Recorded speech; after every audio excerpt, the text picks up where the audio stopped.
When powerful families fall apart, the echoes are heard for generations. What happens when a woman who has given everything for love discovers that the man she trusted with her heart has been planning her downfall all along? This is the story of Catherine Whitmore, whose tears would water the seeds of a revolution that would shake the very foundations of high society. The morning mist clung to the windows of Whitmore Manor like ghostly fingers, as if the house itself was weeping. Catherine Whitmore stood in the grand foyer, her silk nightgown rustling softly as she clutched a letter that had arrived with the dawn. The paper trembled in her hands, not from the cold that seeped through the ancient stone walls, but from the earthquake that had just torn through her world. 23 years of marriage, and it had come to this. A legal document, cold and clinical, outlining how her husband Richard intended to dissolve not just their union, but everything they had built together. The Whitmore Foundation, their shared passion project that had helped thousands of children escape poverty. The family estate that had been in her lineage for 7 generations. Even the small art gallery downtown, where she had found solace during their darkest days. Catherine sank into the velvet armchair by the window, the same chair where she had nursed their 3 children, where she had waited during Richard's late nights at the office, where she had dreamed of growing old together. The irony wasn't lost on her that she was now receiving the news of her abandonment in the very spot where she had invested so much hope. The letter detailed Richard's methodical approach to erasing her from their shared life. He had been planning this for months, perhaps years. Bank accounts had been quietly transferred. Property deeds had been altered. Business partnerships had been dissolved and reformed without her knowledge. The man she had loved since her university days, the father of her children, had become a stranger who viewed her as nothing more than an obstacle to remove. She thought back to their early days, when Richard was a struggling young lawyer with big dreams and an infectious smile. Catherine had been the daughter of old money, but she had chosen love over the arranged marriage her parents had preferred.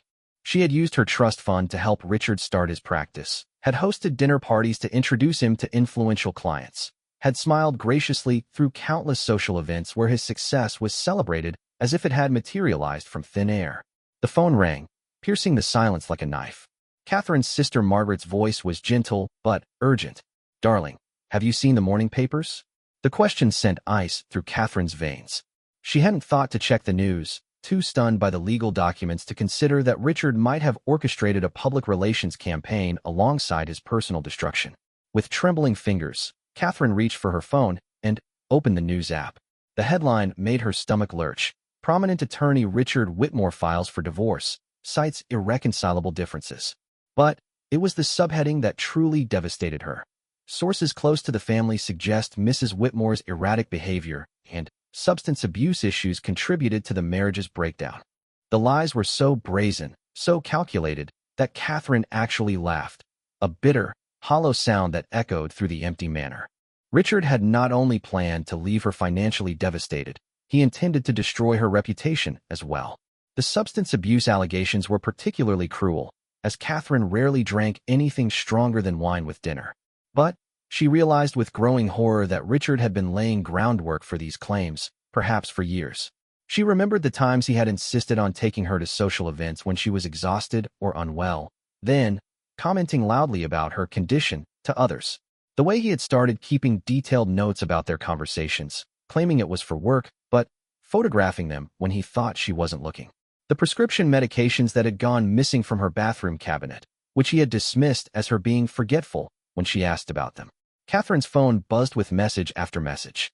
Friends who had seen the news and were either offering support or, more painfully, distancing themselves from what was clearly going to be a messy scandal. She scrolled through the messages with a growing sense of isolation.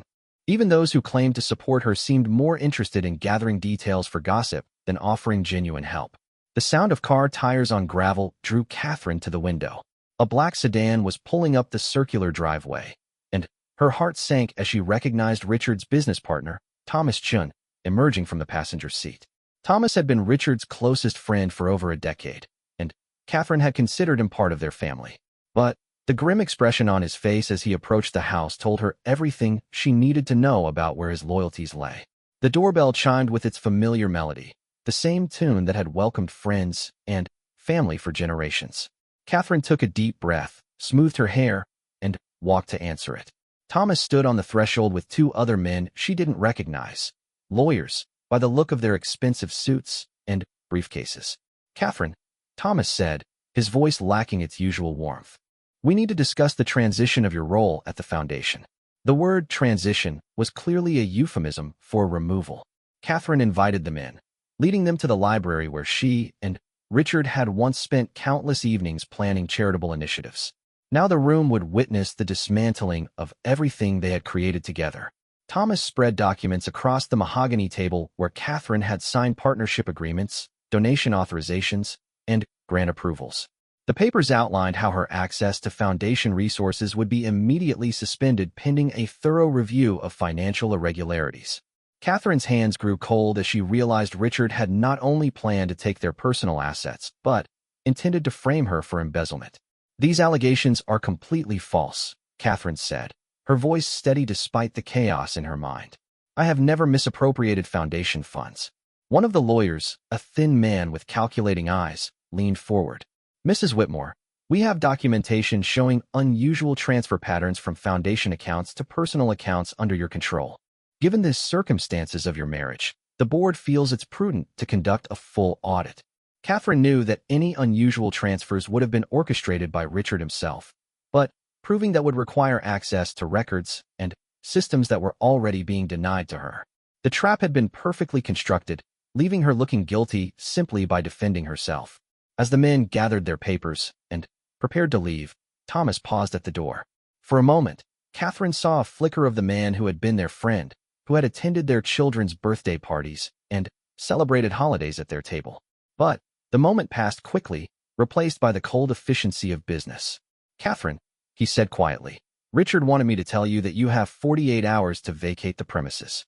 The house is being transferred to foundation assets for use as an administrative center." The cruelty of it took Catherine's breath away. Richard wasn't just taking their home. He was ensuring she would be completely displaced while he rewrote their shared history. After the men left, Catherine walked through the rooms of the only home her children had ever known, touching familiar objects and trying to process the magnitude of her loss. In Richard's study, she noticed that his personal items were already gone. The family photos, his collection of fountain pens, the award plaques from various legal associations. The emptiness confirmed what she had begun to suspect. This wasn't a sudden decision born from marital discord. This was the culmination of a long-term strategy to erase her from his life while preserving everything of value for himself. Catherine's phone rang again. This time it was her eldest daughter, Elena, calling from her law practice in New York. Elena's voice was tight with anger and disbelief. "Mom, I just heard from Dad's office. They're claiming you're not allowed to contact him directly anymore, and that all communication has to go through his attorneys. What is happening?" The pain in her daughter's voice broke something inside Catherine. Elena, Marcus, and Sophia had grown up believing their parents had a strong, loving marriage built on mutual respect and shared values. Now they would have to watch their family be destroyed in the most public and humiliating way possible, with their mother painted as an unstable villain in their father's narrative. "Your father is leaving me, sweetheart," Catherine said, surprised by how steady her voice sounded. "And he's taking everything with him." The silence on the other end of the line stretched for several seconds before Elena spoke again, her lawyer's training evident in her careful words. "Mom, you need legal representation immediately. Don't sign anything, don't admit to anything, and don't make any public statements until you have counsel." Catherine almost smiled at her daughter's protective instincts, but the reality of her situation was becoming clearer by the hour. Richard had spent months, possibly years, preparing for this moment. He had secured the best legal team money could buy, controlled the narrative in the media, and positioned himself as the victim of an unstable wife rather than the architect of a calculated betrayal. As evening approached, Catherine found herself standing in the garden she had cultivated for over 2 decades. The roses she had planted the year Elena was born were blooming magnificently, their petals soft and fragrant in the dying light. Tomorrow, she would leave this place forever, and someone else would tend these flowers or let them wither away. But, as Catherine stood among the roses, something began to shift inside her. The shock and devastation that had paralyzed her all day was slowly being replaced by something else, a burning anger that started in her chest and spread through her entire body. Richard had underestimated her, assuming that 23 years of marriage had made her soft and dependent. He had forgotten that beneath the gracious society wife was the same woman who had built her first business at 19 and had fought her way through a male-dominated university program when such things were rare. The tears that had threatened all day finally came, but they weren't tears of defeat. They were tears of rage, and, as they fell among the roses, Catherine Whitmore began to plan her own revolution. Richard might have thought he had destroyed her, but he had actually freed her from the constraints of trying to preserve a marriage that had become a prison. Now she would show him exactly what he had lost, and the cost of betraying someone who had given him everything. The foundation might be crumbling, but from its ruins, Catherine would build something new. Something that would remind Richard Whitmore and everyone like him that underestimating a woman's strength was the most dangerous mistake they could make. The morning sun streamed through the windows of the small apartment Catherine had rented in the city center, a far cry from the sprawling manor she had called home for over 2 decades. The space was modest but clean, with white walls that felt both empty and full of possibility.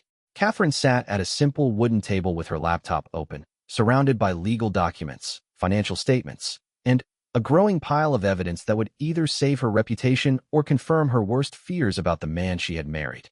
3 weeks had passed since the bombshell divorce announcement, and Catherine had learned more about her husband's true nature than she had discovered in 23 years of marriage. Her daughter Elena had flown in from New York, bringing with her a sharp legal mind and an even sharper determination to uncover the truth. Together, they had begun unraveling the complex web of financial manipulation Richard had constructed around their family's assets. "Mom, you need to see this," Elena said, looking up from her own laptop where she had been tracing money transfers through various business accounts. Her dark hair was pulled back in a severe bun, and her glasses reflected the glow of the screen.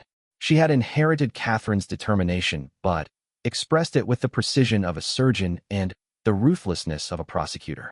Catherine moved to look over her daughter's shoulder at a spreadsheet that detailed transactions going back 5 years. The pattern was subtle but unmistakable. Small amounts regularly transferred from foundation accounts to a shell company, which then moved the money through several other entities before it finally landed in an account controlled solely by Richard. The total amount was staggering. Over $2 million had been systematically stolen from the charity they had built together. "He's been embezzling from his own foundation," Elena said, her voice tight with disgust, "and setting you up to take the blame for it." Catherine felt a mixture of vindication and revulsion. She had known the allegations against her were false, but seeing the evidence of Richard's actual crimes laid out so clearly was both devastating and liberating. The man she had loved and trusted had not only betrayed their marriage but had violated the trust of every person who had donated to their cause, every child who had benefited from their programs. Elena's phone buzzed with an incoming call from Marcus, Catherine's middle child, who was completing his medical residency in Chicago. Elena put the call on speaker so Catherine could hear her son's voice, though the strain in his tone was immediately apparent. "I just got off the phone with Dad," Marcus said without preamble. "He wants to meet with me and Sophia separately. He says Mom is having some kind of breakdown and that we shouldn't believe anything she tells us right now." Catherine closed her eyes, feeling the familiar stab of pain that came with each new revelation of Richard's manipulation. He wasn't content to destroy her financially and socially. He was now trying to turn their children against her by portraying her as mentally unstable. "Marcus," Elena said carefully, "what did you tell him?" "I told him I'd think about it," Marcus replied. "But, honestly, Elena, this whole thing doesn't make sense. I've talked to Mom almost every day for the past 3 weeks, and she sounds more clear-headed than she has in years. If anything, she seems more like the woman I remember from when we were kids." Catherine felt tears prick her eyes, but they were tears of gratitude rather than sorrow. Despite Richard's attempts to poison their children against her, they were intelligent enough to see through his lies. Marcus had always been the most emotionally perceptive of her children, and his observation about her clarity was more accurate than he knew. For the first time in years, Catherine felt like herself again. The phone rang again, and this time it was Catherine's lawyer, David Rodriguez, a sharp-eyed man in his 50s who specialized in high-stakes divorce cases. Elena had found him through her law school connections, and he had agreed to take Catherine's case on a contingency basis after reviewing the evidence of Richard's financial manipulations. "Catherine, I have news," David said, his voice carrying an edge of excitement. "Richard's team just filed a motion requesting an emergency hearing to freeze all remaining joint assets. But They made a crucial mistake. They included financial records that actually support our case rather than theirs. Catherine put the call on speaker so Elena could hear. David continued. It appears Richard's attorneys weren't aware of the shell company transactions your daughter discovered. In trying to prove that you mismanaged foundation funds, they've actually provided documentation that shows the money trail leads directly back to Richard's private accounts. Elena leaned forward, her legal training evident in her rapid-fire questions. Can we use this to file criminal charges? And what about the foundation's board? Do they know about this? That's where things get interesting, David replied. I've been making some discreet inquiries about the foundation's board members. It turns out that 3 of the 5 board members have business relationships with Richard that they failed to disclose. This isn't just embezzlement. It's a conspiracy to defraud a charitable organization. Catherine felt a surge of energy that she hadn't experienced in years. The helpless victim Richard had tried to create was being replaced by something much more dangerous. A woman with nothing left to lose and everything to fight for. Over the next few days, Catherine threw herself into building her case with the methodical intensity she had once applied to planning charity galas and fundraising events. But instead of organizing social functions, she was now orchestrating the exposure of a criminal enterprise that had operated under the cover of philanthropy. She reached out to contacts from her years of charity work, accountants, financial advisors, and board members from other organizations who had always respected her judgment and attention to detail. Many of them had been puzzled by the recent allegations against her, as they contradicted everything they knew about her character and competence. One of these contacts proved particularly valuable, Sarah Chun, an investigative journalist who had covered several charity fraud cases and happened to be Thomas Chen's estranged sister. Sarah had been following the Whitmore Foundation story from the beginning, suspicious of the sudden allegations against Catherine given her sterling reputation in the charity world. I've been digging into your husband's business practices, Sarah told Catherine during a coffee meeting at a small cafe downtown. And what I'm finding suggests this pattern goes back much further than just the foundation. There are at least 3 other charitable organizations where Richard served on the board that experienced similar financial irregularities over the past decade. Catherine felt her breath catch. Richard wasn't just a husband who had betrayed her trust. He was a serial predator who had been using his reputation as a successful attorney to gain access to charitable organizations, then systematically looting them while positioning himself as a pillar of the community.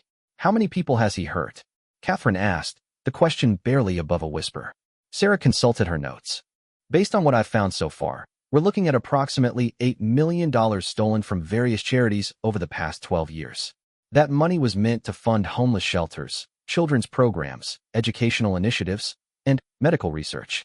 The scope of this is enormous. That evening, Catherine sat in her small apartment looking out at the city lights, processing the magnitude of what she had discovered. She had spent years believing she was married to a man of integrity, someone who shared her values and commitment to helping others. Instead, she had been living with a criminal who had used her reputation and connections to facilitate his crimes. Her phone buzzed with a text message from an unknown number. Stop digging, or you'll regret it. This is your only warning. Catherine stared at the message for a long moment, then screenshot it and forwarded it to both Elena and David Rodriguez. If Richard thought intimidation would make her back down, he had fundamentally misunderstood what 23 years of his manipulation had created. The frightened, dependent wife he had tried to cultivate was gone, replaced by someone who had been forged in the fire of betrayal and emerged stronger. The next morning brought unexpected news. Sophia, Catherine's youngest daughter who was finishing her senior year at university, called with information that would change everything. Sophia had always been the quieter of the 3 children, but her observational skills were sharp. Mom, Sophia said, her young voice carrying an unusual weight. I've been thinking about some things that happened when I was in high school that didn't make sense at the time. Do you remember when Dad insisted on setting up that college fund through his office instead of using the financial advisor you wanted?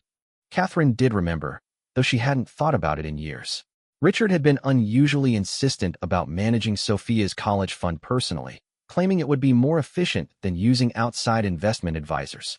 At the time, Catherine had been touched by his attention to their daughter's future. I think he might have stolen my college money, Sophia continued.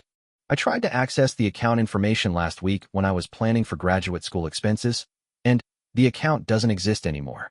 When I called Dad's office, they said there was never any such account. Catherine felt the familiar combination of rage and heartbreak.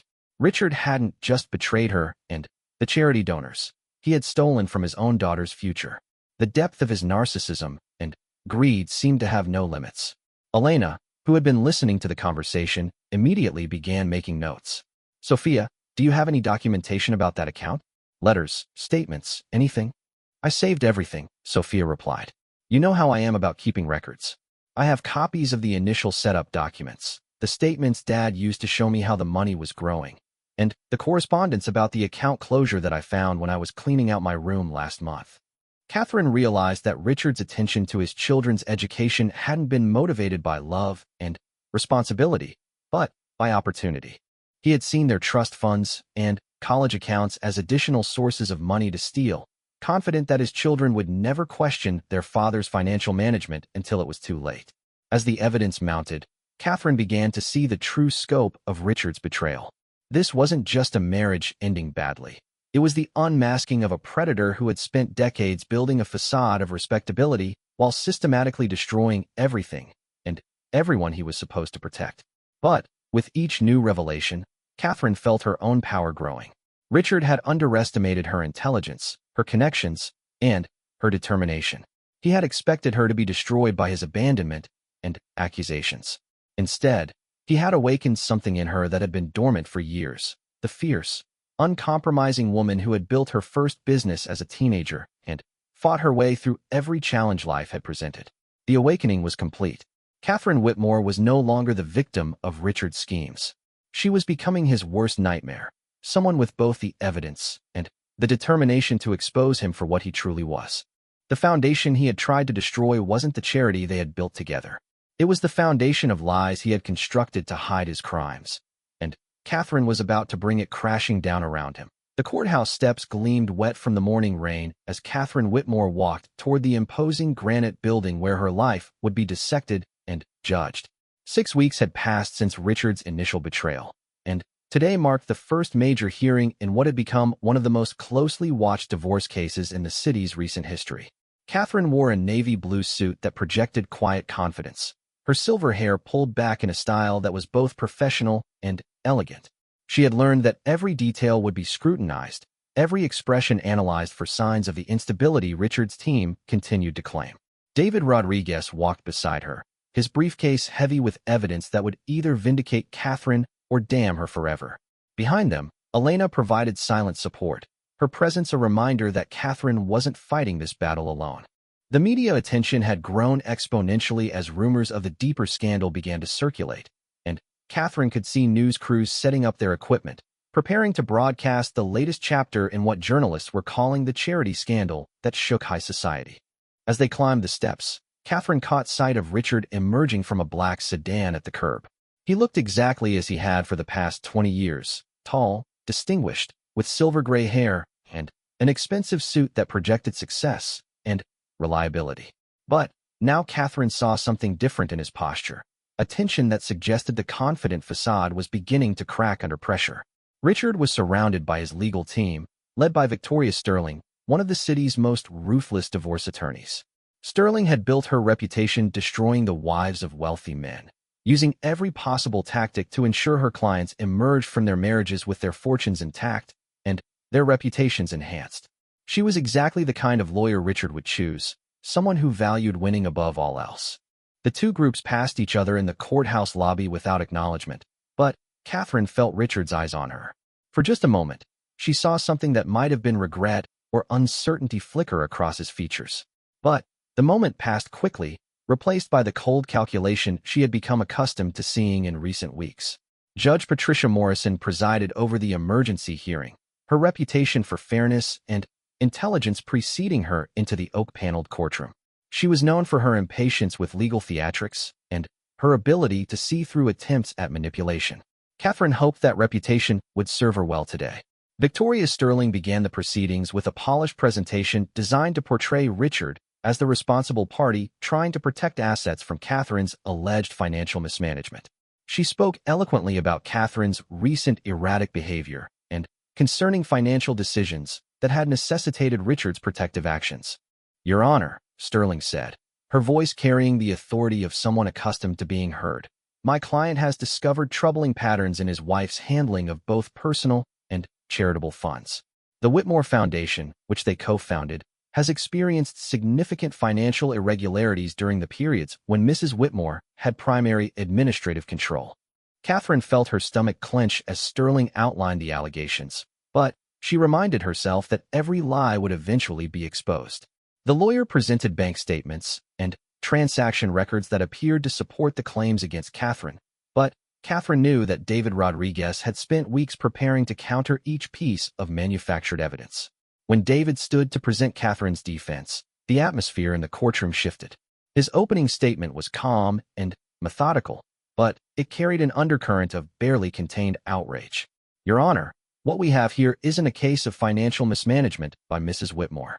What we have is an elaborate criminal conspiracy designed to defraud charitable organizations and frame an innocent woman for crimes she didn't commit. David's presentation methodically dismantled the case against Catherine, using the very documents Sterling had submitted as evidence. He showed how the transaction patterns allegedly proving Catherine's guilt actually revealed a sophisticated embezzlement scheme orchestrated by Richard himself. Mrs. Whitmore's signature appears on these transfer authorizations, David explained, but forensic analysis shows they were forged. Meanwhile, the actual destination accounts for these stolen funds trace directly back to shell companies controlled by Mr. Whitmore. Judge Morrison leaned forward, clearly intrigued by the complexity of the case unfolding before her. Sterling objected repeatedly, but her interruptions seemed to underscore rather than diminish the strength of David's evidence. The real turning point came when David introduced Sophia's college fund documentation. The records showed clearly how Richard had established the account in his daughter's name, collected funds from relatives and family friends for her education, then systematically drained the money for his personal use while providing fake statements to maintain the illusion that the fund was growing. Mr. Whitmore didn't just betray his wife, David said, his voice heavy with disgust. He stole his own daughter's future to fund his lifestyle, while simultaneously destroying her mother's reputation to cover his crimes. Catherine watched Richard's face during this revelation and saw something she had never witnessed before: genuine panic. He had been prepared for the divorce allegations, ready with explanations for the foundation irregularities, but the college fund evidence caught him completely off guard. It was one thing to claim Catherine was financially irresponsible. It was quite another to explain why he had stolen from his own child. Sterling called for a recess, and Catherine could see her frantically conferring with Richard and his other attorneys. Their confident demeanor had evaporated, replaced by the desperate energy of people realizing their carefully constructed narrative was falling apart. During the break, Catherine stepped outside for air and was approached by Sarah Chun, the investigative journalist who had been following the story. Sarah's expression was grim as she pulled Catherine aside. I've just received confirmation on something that changes the entire scope of this case, Sarah said quietly. The federal authorities have been investigating charitable fraud in this region for the past 8 months. Your husband's name appears in connection with at least 6 different organizations that have reported financial irregularities. Catherine felt the world shift beneath her feet. This wasn't just about their marriage or even the Whitmore Foundation. Richard was apparently part of a much larger pattern of charitable fraud that had been operating for years. There's more, Sarah continued. Thomas Chun, your husband's business partner, has apparently been cooperating with federal investigators for the past 3 months. He's providing evidence about a network of lawyers and business executives who have been systematically looting charitable organizations across multiple states. The implications were staggering. Catherine realized that Richard's rush to divorce her and seize their assets might not have been motivated solely by personal desire for freedom. He might have been trying to liquidate everything before criminal charges were filed, hoping to disappear with whatever money he could gather. When the hearing resumed, Judge Morrison had clearly been considering the evidence presented during the first half of the session. Her questions became more pointed, focusing on the timeline of Richard's actions and the sophistication of the alleged fraud scheme. Sterling attempted to redirect the focus back to Catherine's supposed incompetence, but her arguments now seemed desperate and unconvincing in light of the mounting evidence against Richard. When she suggested that Catherine might have been complicit in the fraud scheme, Judge Morrison's expression grew noticeably colder. Counselor, the judge said sharply, your client appears to have been systematically stealing from charitable organizations for years while simultaneously positioning his wife to take blame for his crimes. I'm beginning to question whether Mrs. Whitmore is the defendant or the victim in this situation. The hearing concluded with Judge Morrison ordering a temporary freeze on all assets, pending a complete forensic accounting investigation. More importantly for Catherine's immediate situation, the judge also suspended Richard's attempts to seize the family home and other properties until the criminal investigation could be completed. As they left the courthouse, Catherine felt a mixture of exhaustion and vindication. The truth was finally beginning to emerge, but the process was far from over. Outside, the media scrum was intense, with reporters shouting questions about the criminal investigation and the scope of the alleged fraud. Catherine paused at the top of the courthouse steps, looking out at the crowd of journalists and camera operators. For weeks, she had been portrayed as an unstable woman whose erratic behavior had destroyed her marriage and threatened a respected charity. Now she had the opportunity to begin reclaiming her narrative. "I have spent 23 years believing I was married to a man of integrity," Catherine said, her voice carrying clearly across the courthouse plaza. "I have discovered instead that I was living with a criminal who used our marriage and my reputation to facilitate his theft from organizations dedicated to helping vulnerable children and families." She paused, gathering her thoughts as the cameras captured every word. "The real tragedy here isn't the end of my marriage. It's the fact that thousands of people donated money they thought would help others, only to see it stolen by someone they trusted. That betrayal of public faith is something that goes far beyond personal relationships." Elena squeezed Catherine's hand, providing silent support as her mother faced the media attention with a dignity that contradicted every allegation of instability that had been made against her. A reporter called out, "Mrs. Whitmore, do you plan to pursue criminal charges against your husband?" Catherine's response was measured but firm. "I plan to cooperate fully with law enforcement to ensure that justice is served, not just for me and my children, but for every person whose trust was violated by this criminal enterprise." As they made their way to David's car, Catherine caught sight of Richard across the plaza. He was surrounded by his legal team and several men in dark suits who looked suspiciously like federal agents. The conversation appeared intense, and Catherine could see the strain on Richard's face even from a distance. The battle lines had been drawn, but they weren't the lines Richard had intended when he first filed for divorce. Instead of a powerful man discarding an inconvenient wife, the case had become an investigation into a criminal network that had operated under the cover of charitable work for years. Catherine realized that her personal vindication was now tied to a much larger fight for justice. The tears she had shed in their garden weeks ago had been tears of devastation and loss. The tears that threatened now were tears of determination. She would see this battle through to its conclusion, no matter where it led or whom it destroyed in the process. Richard had awakened something in her that he never intended, not just anger at his betrayal, but a fierce commitment to protecting others from the predator he had revealed himself to be. The foundation of their marriage was indeed crumbling, but from its ruins, Catherine was building something much more powerful, a commitment to justice that would reach far beyond her personal situation and strike at the heart of a criminal enterprise that had operated in the shadows for too long. The real war was just beginning, and Catherine Whitmore intended to win it. The federal courthouse buzzed with activity as news crews and spectators gathered for what legal observers were calling the trial of the decade. 3 months had passed since the initial divorce hearing, and what had begun as a marital dispute had exploded into a federal criminal case involving multiple defendants, millions in stolen charitable funds, and a conspiracy that reached into the highest levels of the city's legal and business community. Catherine sat in the front row of the gallery, no longer the defendant in a messy divorce, but a key witness in a criminal prosecution that would determine the fate of her former husband and his co-conspirators. She wore a simple black dress that conveyed both dignity and determination, her presence a stark reminder of the human cost of the crimes being prosecuted. The transformation in Catherine over the past 3 months had been remarkable. The uncertain, devastated woman who had received those first divorce papers had evolved into someone who commanded attention through quiet strength rather than social position.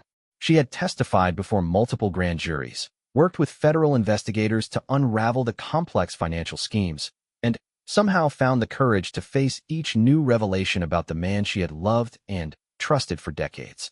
Richard sat at the defendant's table with his court-appointed attorney, his expensive suits replaced by more modest clothing befitting someone whose assets had been frozen pending trial. The confident demeanor that had characterized their marriage was gone, replaced by the hollow-eyed appearance of a man watching his carefully constructed world collapse around him. The private attorneys who had initially represented him had withdrawn when it became clear he could no longer pay their fees, and their departure had been as swift as their loyalty had been shallow. Beside Richard sat Thomas Chun, his former business partner who had ultimately cooperated with federal investigators in exchange for a reduced sentence.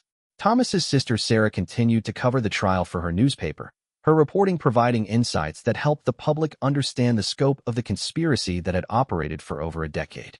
Judge William Harrison presided over the criminal trial with the gravity befitting a case that had shaken public trust in charitable organizations throughout the region.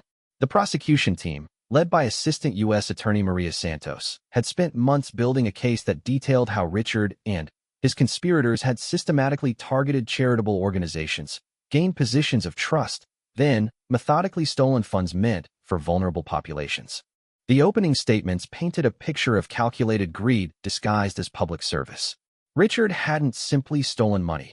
He had violated the trust of thousands of people who believed their donations would help homeless families, provide education for disadvantaged children, and fund medical research for rare diseases.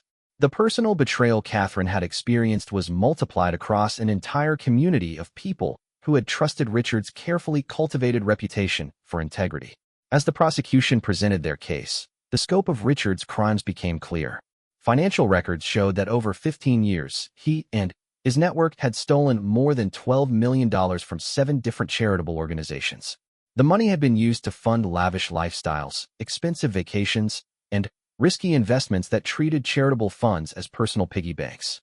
Perhaps most damning was the evidence showing how Richard had specifically targeted organizations that served children and families in crisis. He had positioned himself as a champion for vulnerable populations while simultaneously stealing resources meant to help them. The cruel irony wasn't lost on anyone in the courtroom, least of all Catherine, who remembered countless evenings when Richard had spoken passionately about their obligation to help those less fortunate. When Catherine took the witness stand, the courtroom fell silent. Her testimony was devastating not because of any dramatic revelations, but because of the quiet detail with which she described how Richard had used their marriage and her reputation to facilitate his crimes. He encouraged me to become involved with charitable boards, Catherine explained, her voice steady despite the difficulty of the subject. He said my background and family connections would open doors that might otherwise remain closed. I thought he was supporting my desire to make a difference in the world. I now understand he was positioning me to provide him with access to organizations he intended to victimize. Assistant U.S. Attorney Santos guided Catherine through the timeline of their marriage, showing how Richard's charitable involvement had always coincided with his criminal activity.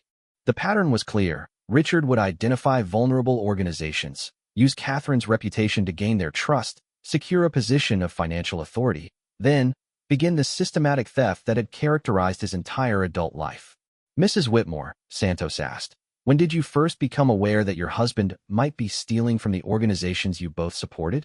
Catherine considered the question carefully. I think part of me knew something was wrong for years, but I told myself I was being paranoid or suspicious without cause. There were small things, discrepancies in financial reports, questions from other board members that Richard would deflect, sudden changes in organizational leadership that coincided with his involvement. But he was so skilled at providing explanations that seemed reasonable, and I wanted to trust the man I had married. The defense attorney attempted to portray Catherine as either complicit in the schemes or willfully ignorant of obvious criminal activity. But her detailed knowledge of charity operations, combined with the evidence showing how Richard had systematically deceived her along with everyone else, made such arguments unconvincing. More damaging to Richard's case was the testimony from victims of his crimes.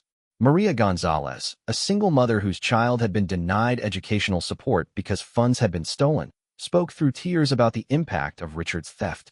Dr. James Wright, who ran a medical clinic serving homeless populations, described how the disappearance of promised funding had forced him to close programs that provided essential healthcare services.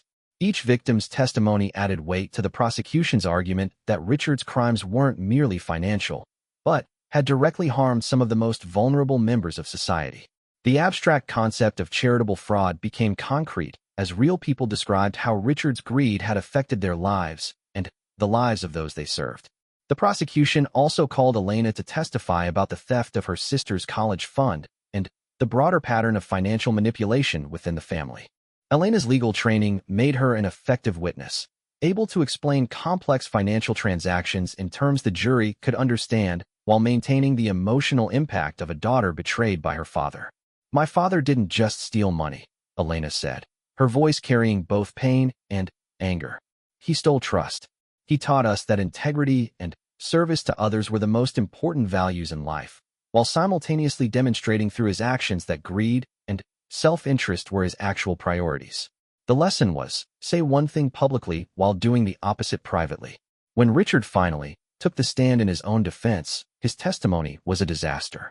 Months of investigation had left no room for credible denial, and his attempts to shift blame to others, including Catherine, were contradicted by extensive documentary evidence. His lawyer had clearly advised him not to testify, but Richard's narcissism had convinced him he could charm the jury as he had charmed donors and board members for years. Instead, his testimony revealed the depth of his sense of entitlement and his complete lack of remorse for the people he had harmed. When pressed about specific victims, Richard's responses suggested he viewed the donors and beneficiaries of charitable organizations as marks rather than people deserving of respect and honesty. The cross-examination was brutal. Assistant U.S. Attorney Santos systematically dismantled every excuse and rationalization Richard offered, using his own financial records and communications to demonstrate the calculated nature of his crimes. "Mr. Whitmore," Santos said, holding up bank statements, "you withdrew $40,000 from the Children's Education Foundation on the same day you purchased a luxury watch worth $38,000. Can you explain to the jury how that purchase served the foundation's mission of providing educational opportunities for disadvantaged children?" Richard's answer, that business expenses sometimes required him to maintain certain appearances, revealed his fundamental disconnect from the reality of his crimes. He seemed genuinely unable to understand why using money meant for hungry children to buy personal luxuries was morally reprehensible. As the trial progressed, more evidence emerged about the broader network Richard had operated within. Financial records showed connections to similar schemes in other cities, suggesting the charitable fraud conspiracy was even more extensive than initially believed. Federal investigators were pursuing leads that could result in additional prosecutions across multiple jurisdictions. Thomas Chin's testimony as a cooperating witness provided insight into how the conspiracy had operated. He described meetings where Richard and others would identify vulnerable charitable organizations, share techniques for gaining access to their funds, and coordinate their activities to avoid detection. Richard was the leader, Thomas testified, his voice barely above a whisper. "He had been doing this longer than any of us, and he taught us how to build relationships with donors and board members, how to identify organizations with weak financial controls, how to create plausible explanations for financial irregularities. He made it seem almost professional." The prosecution's closing argument tied together all the evidence to paint a picture of Richard as a predator who had spent decades exploiting the charitable instincts of his community for personal gain.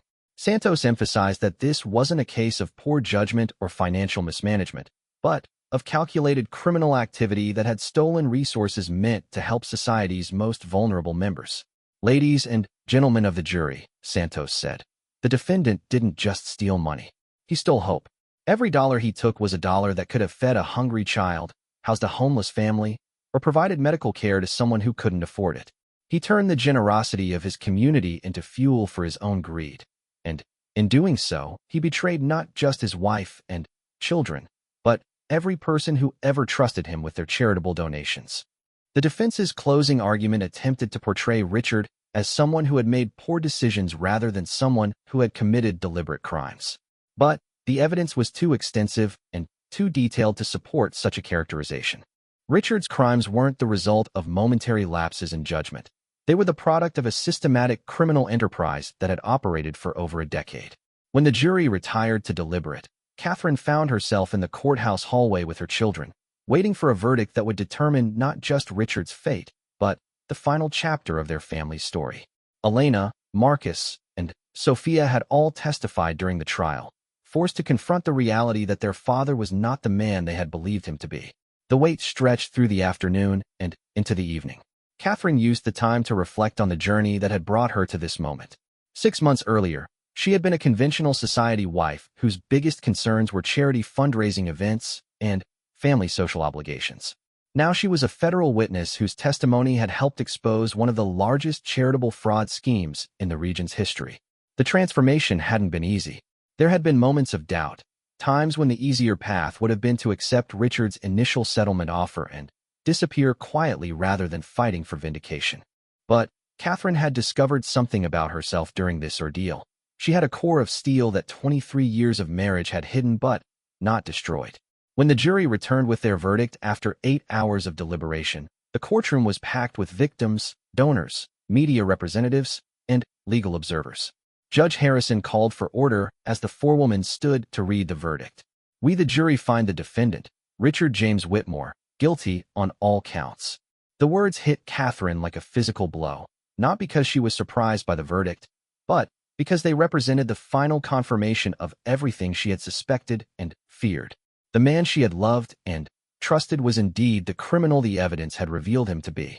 Richard's reaction was immediate and devastating. The composed facade he had maintained throughout the trial crumbled completely, and he collapsed into his chair as if the weight of his crimes had finally become too much to bear. His court-appointed attorney placed a steadying hand on his shoulder, but Richard seemed to have retreated into himself, finally confronting the reality of his situation. Judge Harrison scheduled sentencing for the following month, noting that the extensive nature of Richard's crimes and their impact on the community would require careful consideration of the appropriate punishment. Federal sentencing guidelines suggested Richard could face 15 to 20 years in prison, effectively ensuring he would spend the remainder of his productive life behind bars. As the courtroom cleared, Catherine found herself face to face with her former husband for the first time since the trial began. Richard looked up at her with eyes that seemed to finally show some recognition of what he had lost and what he had become. "Catherine," he said quietly, his voice carrying none of its former authority, "I'm sorry." Catherine looked at him for a long moment, seeing perhaps for the first time the weak, frightened man who had hidden behind the mask of respectability for so many years. The apology was too little and far too late, but it represented the first honest thing Richard had said to her in months. "I know you are," Catherine replied. "But sorry doesn't give those children back their education funds, or restore the medical programs your theft destroyed, or repair the trust you've broken in every person who believed in the work we were supposed to be doing together." She paused, gathering her thoughts for what she knew would be the last conversation she would ever have with the man who had been her husband for over 2 decades. "The tragedy isn't what you did to me, Richard. The tragedy is what you did to people who had every right to trust you, and what you've done to our children's understanding of what integrity means. You've stolen more than money. You've stolen faith in the very concept of charitable giving." Catherine turned and walked away, leaving Richard to face the consequences of his choices alone. Behind her, she could hear the sound of handcuffs clicking into place as the federal marshals took custody of the man who had once seemed to represent everything she valued about public service and community commitment. The reckoning was complete. Justice had been served, not just for Catherine's personal betrayal, but for the thousands of people whose trust Richard had violated. The foundation of lies he had built was finally, thoroughly destroyed. But, from its ruins, Catherine was already beginning to envision something new, a commitment to rebuilding trust in charitable giving and ensuring that Richard's victims would not be forgotten in the aftermath of his downfall. 2 years had passed since the gavel fell on Richard Whitmore's sentencing, and the autumn morning light streamed through the windows of Catherine's new office in a converted warehouse downtown. The space was nothing like the elegant rooms of Whitmore Manor, but it possessed something the manor had never had: authenticity. Here, surrounded by the organized chaos of a growing nonprofit organization, Catherine had found her true calling. The Catherine Whitmore Foundation for Charitable Transparency bore little resemblance to the organization she had once co-founded with her former husband. This new foundation wasn't just another charity raising money for good causes. It was a watchdog organization dedicated to ensuring that donated funds actually reached their intended recipients. Catherine had discovered that her greatest gift wasn't hosting fundraising galas or writing checks, but her ability to see through the kind of financial manipulation that had characterized Richard's criminal enterprise. Elena burst through the office door with the energy that had made her such an effective prosecutor in her previous life. She had left her law firm 6 months earlier to join her mother's organization as its chief legal counsel, bringing with her a passion for justice that perfectly complemented Catherine's determination to prevent other families from experiencing the betrayal that had destroyed theirs. "Mom, you need to see this," Elena said, spreading documents across Catherine's desk. The tip we received about the Heritage Children's Foundation was accurate. They've been operating the same shell company structure that Dad used, just on a smaller scale.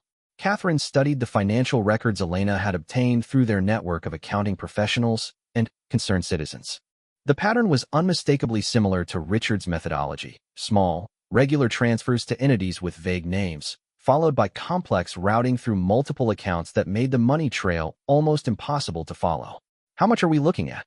Catherine asked, though she suspected she already knew the answer would be devastating for the children this particular charity was supposed to serve. "Approximately $300,000 over 18 months, Elena replied. The money was earmarked for after-school programs in low-income neighborhoods, but it's been systematically diverted to personal accounts controlled by the executive director. Catherine felt the familiar combination of anger and determination that had driven her work since Richard's conviction. Every case her foundation investigated represented not just financial fraud, but the theft of hope from communities that could least afford to lose it. The after-school programs this executive director had stolen from provided safe spaces for children whose parents worked multiple jobs to survive. Without those programs, kids were left unsupervised during the dangerous hours when juvenile crime and violence peaked. The Catherine Whitmore Foundation had investigated 47 cases of suspected charitable fraud in its first 18 months of operation, resulting in 23 criminal prosecutions and the recovery of over $8 million in stolen funds. But Catherine knew their real success wasn't measured in dollars recovered or criminals prosecuted. It was measured in the programs restored, the services maintained, and the trust slowly rebuilt in the concept of charitable giving. Sophia entered the office carrying a laptop and wearing the focused expression that had made her such an effective data analyst despite her young age. She had graduated early from university with degrees in both computer science and accounting, skills that proved invaluable in unraveling the complex financial schemes charitable fraudsters employed to hide their crimes. "I've been running the algorithms on the Heritage Foundation data," Sophia said, opening her laptop to display a series of charts and graphs that would have been incomprehensible to most people but told Catherine and Elena a clear story of systematic theft. "The pattern analysis shows this has been going on for at least 3 years, not 18 months, Sophia continued. "The early transfers were smaller and more carefully disguised, but they follow the same mathematical progression Dad used in his schemes. This executive director either learned from studying Dad's case, or they're part of the same network of fraudsters." Catherine felt a chill at the suggestion that Richard's criminal network might still be operating even after his conviction. Federal investigators had assured her that they had identified all the major players in the conspiracy, but Catherine had learned to trust evidence over assurances from authority figures. Marcus appeared in the doorway, still wearing his hospital scrubs from his overnight shift in the emergency room. Despite his demanding medical residency, he volunteered with the foundation whenever possible, using his scientific training to help evaluate the medical charities they investigated. "Sorry I'm late," Marcus said, settling into a chair with the exhausted demeanor of someone who had spent the night trying to save lives. "I just finished reviewing the case files for the Children's Medical Research Foundation that was flagged last week. We have a problem." Catherine braced herself. The Children's Medical Research Foundation was one of the most respected charitable organizations in the region, with a stellar reputation built over decades of funding breakthrough research into pediatric diseases. If they had been compromised by fraud, the impact on public trust would be enormous. "The financial irregularities aren't what they appear to be," Marcus continued. "The red flags our analysis software identified are actually the result of legitimate emergency expenditures for a new research initiative targeting a rare childhood cancer. The foundation's executive director called me directly to explain the situation and provide additional documentation." Catherine felt a mixture of relief and professional pride. Her organization's reputation was built on accuracy and fairness, not just on exposing fraud. False accusations could destroy legitimate charities as effectively as actual crime, so their investigative process included multiple safeguards to protect innocent organizations. "That's why we do the deep investigation before going public," Catherine said, making a note to remove the Children's Medical Research Foundation from their active case list. "Our credibility depends on being right every time we make an accusation." The morning's work was interrupted by Sarah Chun, the investigative journalist who had become both a valued ally and a respected friend. Sarah's reporting on charitable fraud had won her a Pulitzer Prize the previous year, and her continued coverage of the foundation's work had helped establish Catherine as one of the nation's leading experts on nonprofit transparency. "I hope you're sitting down," Sarah said, her expression serious as she placed a thick folder on Catherine's desk. "I've been investigating something that connects to your ex-husband's case in ways we never imagined." Catherine opened the folder to find documents that made her stomach clench with a familiar sense of dread and determination. The papers detailed a network of charitable fraud that spanned multiple states and involved dozens of organizations, all connected through a web of relationships that traced back to Richard's law firm and his circle of professional associates. "Federal investigators have been building this case for 2 years," Sarah explained. Richard's cooperation after his conviction provided the key to unraveling the entire network. It turns out he was just one node in a criminal enterprise that has been operating for over 20 years. Elena leaned forward, her prosecutor's instincts immediately engaged. "How big are we talking about?" "Conservative estimates suggest over $50 million stolen from charitable organizations across 12 states, Sarah replied. The network included lawyers, accountants, investment advisors, and nonprofit executives who worked together to identify vulnerable organizations, gain access to their finances, and systematically loot their resources. Catherine felt overwhelmed by the scope of what Sarah was describing. Richard's crimes had seemed enormous when they were first discovered, but now it appeared he had been part of something much larger and more destructive than anyone had realized. "There's more," Sarah continued. "The investigation has revealed that several prominent charitable organizations that are still operating have been compromised. The federal task force wants to coordinate with your foundation to ensure the evidence is gathered properly and the victims are protected during the prosecution phase." Catherine realized that her personal journey from betrayed wife to justice advocate had led her to the center of what might be the largest charitable fraud investigation in American history.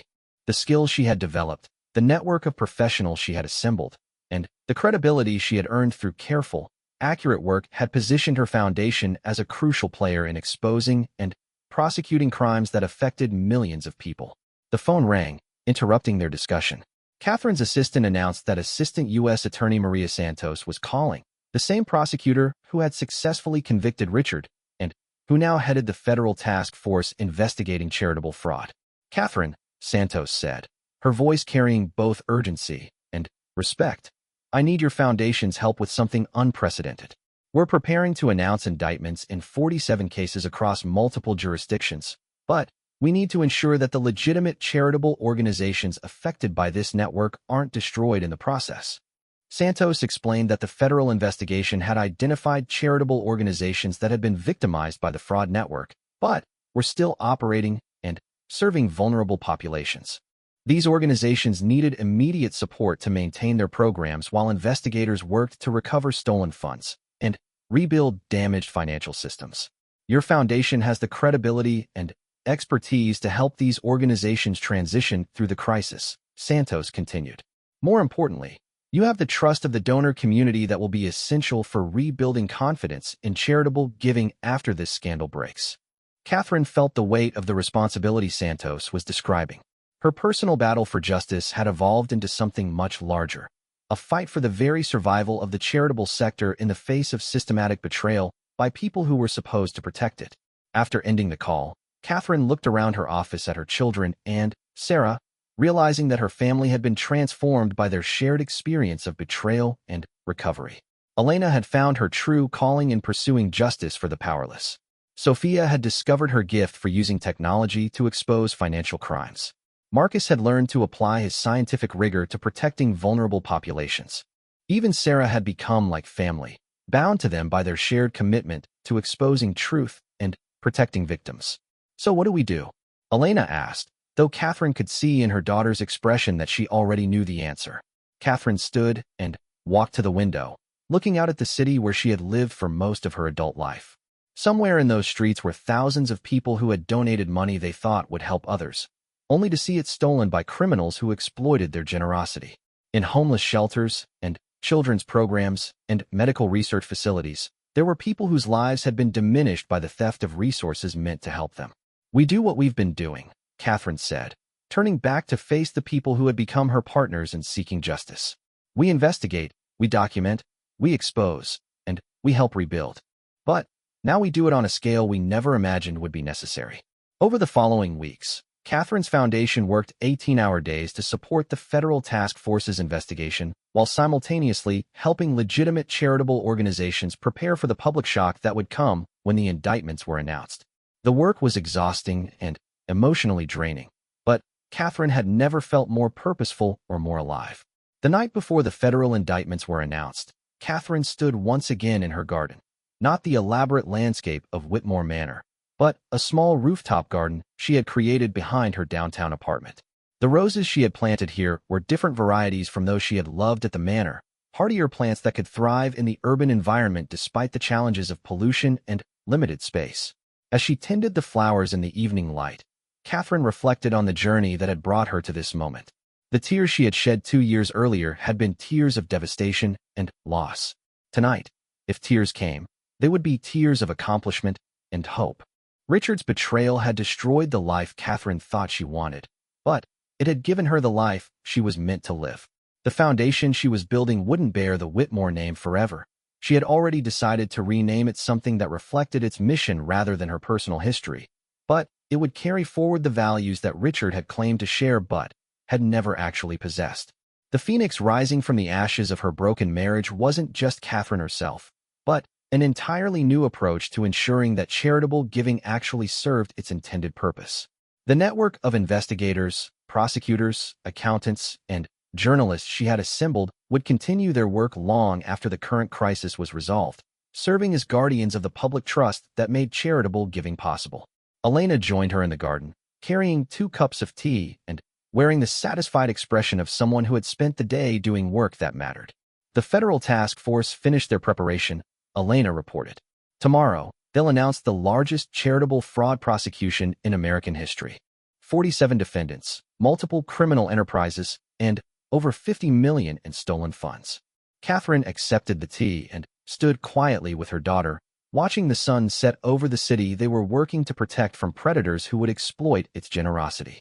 "Mom," Elena said softly, "do you ever regret it? Fighting instead of just taking Dad's settlement and disappearing?" Catherine considered the question seriously. The path she had chosen had been difficult and painful, requiring her to relive Richard's betrayal repeatedly in courtrooms and depositions. She had been forced to confront the fact that her entire adult life had been built on a foundation of lies.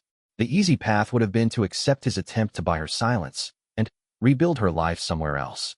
"No," Catherine said finally.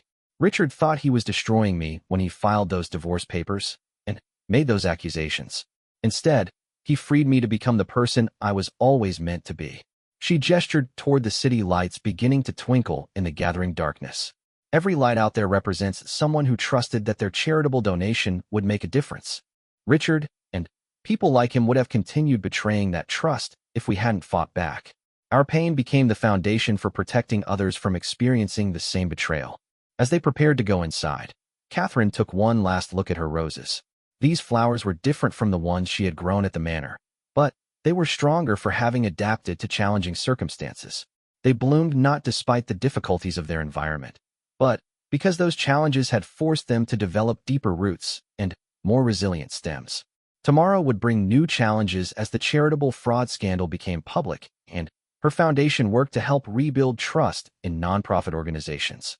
But tonight, Catherine Whitmore stood in her garden as a woman who had transformed personal devastation into public service, who had turned betrayal into a commitment to justice, and who had proven that the end of one story could become the beginning of something even more meaningful. The phoenix had indeed risen from the ashes, stronger and more beautiful than anything that had been destroyed in the fire.